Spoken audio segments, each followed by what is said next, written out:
से बात कर रहे हैं। आज फोकस पे है गल्फ ऑयल की मैनेजमेंट है हमारे साथ और MD and CEO Ravi Chawla हमारे साथ जुड़ चुके हैं। एक बार उनसे ही करते हैं बातचीत। रवि सर, पहले बहुत बहुत शुक्रिया, आप आज हमको समय दे रहे हैं ईटीनॉ स्वदेश को, और अच्छा लग रहा है आपसे बातचीत करके। वैसे गल्फ ऑयल को जब हम सुनते हैं, जानते हैं, तो सबके माइंड में एक ही पिक्चर आती है, और कहीं ना कहीं सभी ने गल्फ ऑयल का लुब्रिकेंट किसी न किसी रूप में इस्तेमाल तो किया ही होगा अपनी गाड़ियों में। लेकिन क्या गल्फ ऑयल चार्जिंग बिजनेस के अंदर आ रही है, ये अपने आप में खबर है। इसी से सर मैं शुरुआत करना चाहता हूँ। कंपनी ने प्लान किया है कि आप ईवी चार्जिंग को भारत में लेके आना चाहते हैं, और जो कि एक बड़ा प्लेयर है, बड़ा एरिया भी है। सर, ये प्लान आपने क्यों किया, कितना टफ होगा, और एक कब तक आ जाएगा, इसकी कुछ टाइमलाइन आप हमको बता दीजिए। देखिए, लास्ट ईयर हमने हमारे एक ग्लोबल लेवल पे और इंडिया लेवल पे इंदिरा रिन्यूएबल्स में इन्वेस्टमेंट किया है, जो एक यूके में वेल एस्टैब्लिश्ड कंपनी है जो स्मार्ट चार्जर बनाती है कार सेगमेंट के लिए। तो इस चार्जर को हमने अब इंडिया में हमने पायलट की ओर से टेस्ट किया है, ये अच्छा परफॉर्मेंस रहा है। तो हम अभी सोच रहे हैं कि इसको अभी हम इंपोर्ट करके या इंडियनाइज करके कैसे इंडिया में पेश करें। तो ये एक हमारी एक इनिशिएटिव थी ग्लोबल और इंडिया लेवल में, जिसमें हम काफ़ी काम कर चुके हैं अभी पायलट में, और इसकी नेक्स्ट स्टेप ये रहेगी कि हम इसको इंडिया में लॉन्च करें। चलो जी, अब सेकंड क्वेश्चन ये भी उठता है कि आप इसको फंड कैसे करेंगे, ये आप इन्वेस्टमेंट कैसे करेंगे जो अभी आप प्लान कर रहे हैं कि आप चार्जिंग बिजनेस के अंदर आना चाहते हैं। इंटरनली होगा या फिर इसके लिए फंड रेजिंग के लिए अलग से प्लान बनाया कुछ आपने? नहीं, we have this is not a very large investment, it is made global level में और इंडिया लेवल में हमने किया है। तो ये इंटरनल फंडिंग से ही हम इन्वेस्ट कर रहे हैं, बट जो हम मार्केट को डेवलप करेंगे उसमें अभी देखना पड़ेगा कि किस तरीके से हम इसको इंडिया में लॉन्च करें, और हमारे इंटरनल फंड्स की यूज़ में आएगी ये।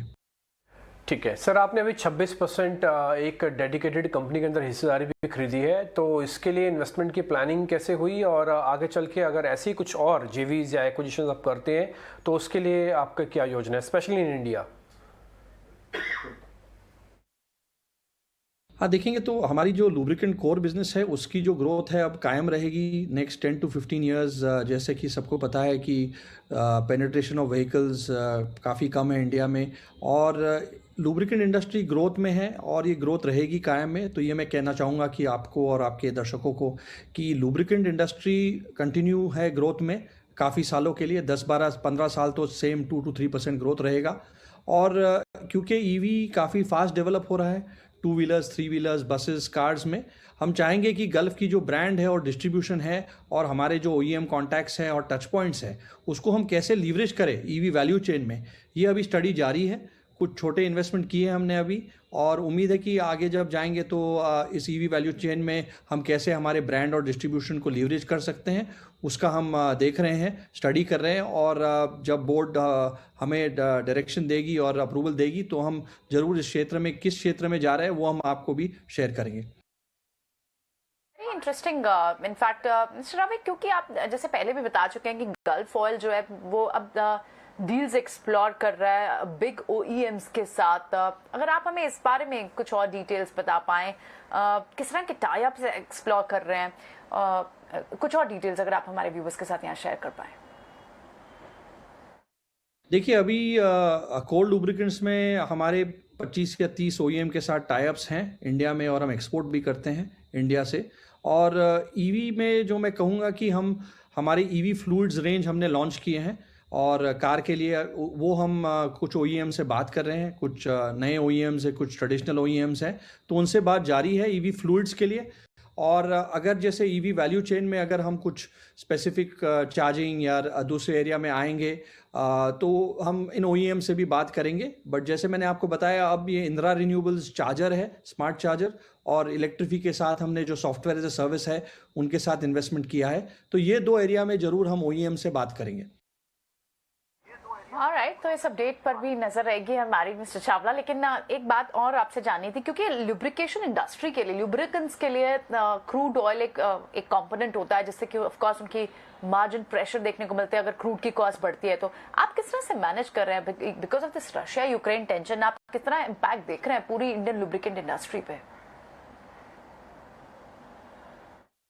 देखिए, हमारी जो रॉ मटेरियल्स है, बेस ऑयल और एडिटिव्स, ये हम इंपोर्ट भी करते हैं और लोकली भी लेते हैं।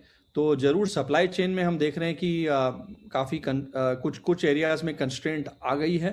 और इसमें ऑयल तो हम रिफाइनरी से तो जो बेस ऑयल आता है वो ऑयल के माध्यम से वो लोग बनाते हैं, तो हम डायरेक्टली इन्वॉल्व नहीं हैं। बट मैं कहूँगा सप्लाई चेन चैलेंजेस जो है पहले से ही रहे हैं, क्योंकि आप देखेंगे कोविड का जो इम्पैक्ट था और दूसरे कुछ थे वो पहले से ही थे। स्पेसिफिकली कुछ ऐसे इसके लिए हमारे को कुछ ये नहीं हो रहा है, सिर्फ पावर वगैरह का जरा देखना पड़ेगा, दूसरे हमारे एंटिटीज़ हैं आउटसाइड इंडिया, उनका इम्पैक्ट रहता है। बट इंडिया में अभी तो फिलहाल सिर्फ सप्लाई चेन एफिशिएंसी और अवेलेबिलिटी है। कुछ कंस्ट्रेंट्स केमिकल्स में हम देख रहे हैं कि कुछ सप्लाई चेन में काफ़ी टाइम लग रहा है। चावला जी, आपसे एक चीज़ और पता करनी है, जो बढ़ते हुए कच्चे तेल के दाम हैं, क्योंकि आपका तो प्रोडक्ट ही ऐसा है सीधा सीधा क्रूड से ही कनेक्टेड है, तो इसको आप डील कैसे कर रहे हैं? इसका मतलब मैं ये भी जानूं कि क्या आप आने वाले दिनों में प्राइस राइज करने वाले, यानी कि प्रोडक्ट के दाम बढ़ जाएंगे आपके? नहीं, देखिए अभी नवंबर दिसंबर तक काफ़ी प्राइस हाइक्स हो गए थे, और अब मैं देखूंगा अभी एक सेकंड रंग हो रहा है, जो हमारे बेस ऑयल और इनडायरेक्टली जो क्रूड का जो रेट है वो बढ़ा है। तो अभी फ़िलहाल में मैं कहूँगा कि जो हमारी रिटेल मार्केट है उसमें प्राइसेस अभी फिर से हम बढ़ा रहे हैं, सब कंपनियां बढ़ा रही हैं, और इसका इम्पैक्ट जैसे एडिटिव प्राइसेस भी बढ़ रहे हैं, दूसरे रॉ मटेरियल प्राइसेस भी बढ़ रहे हैं। तो अब एक और प्राइस इंक्रीज हमने रिसेंटली अनाउंस किया है, मार्केट ने भी लिया है, और दूसरे B2B और OEM सेगमेंट्स में भी प्राइस जो है वो फॉर्मूला बेस्ड है, तो वो एज सून एज वो अब एक्टिवेट होगा तो उसमें भी हम जो कॉस्ट इंक्रीज हो रहा है वो पास ऑन हो जाएगा। और इस इंडस्ट्री में हमने ये भी देखा है, जब कॉस्ट कम हो जाता है तो प्राइसेस फिर हम वो भी पास ऑन करते हैं, तो ये जनरली इंडस्ट्री का एक नॉर्म रहा है।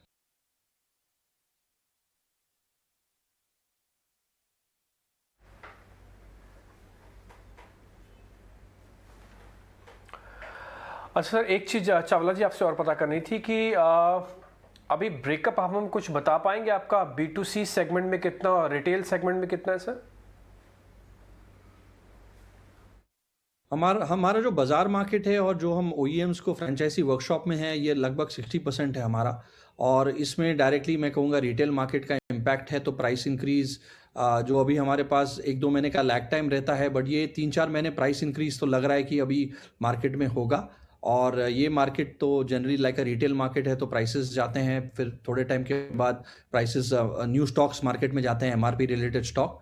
और B2B जो बैलेंस 40% है वो फॉर्मूला बेस्ड है, उसको हमको फिर OEMs और हमारे B2B कस्टमर्स के साथ हमारा फॉर्मूला रहता है, और डेफिनेटली नेगोशिएशन भी रहता है। बट जनरली ये लग रहा है कि ये ट्रेंड जो अभी फ़िलहाल जो इंक्रीज़ हो रहा है उसको नेक्स्ट 2-3 मंथ्स में लग रहा है कि अगर स्टेबिलिटी आती है तो फिर लेवल हो जाएगा, बट अभी इंक्रीजिंग ट्रेंड में है दोनों सेगमेंट्स में। बिल्कुल आपने ईवी स्पेस की तो बात की ही चावला जी, लेकिन और कुछ और अगर आपके फ्यूचर बिजनेस प्लान्स हो, कोई और डील्स या मर्जर या एक्विजिशन जिस पर आपकी नजर और आप हमारे व्यूअर्स के साथ शेयर करना चाहें?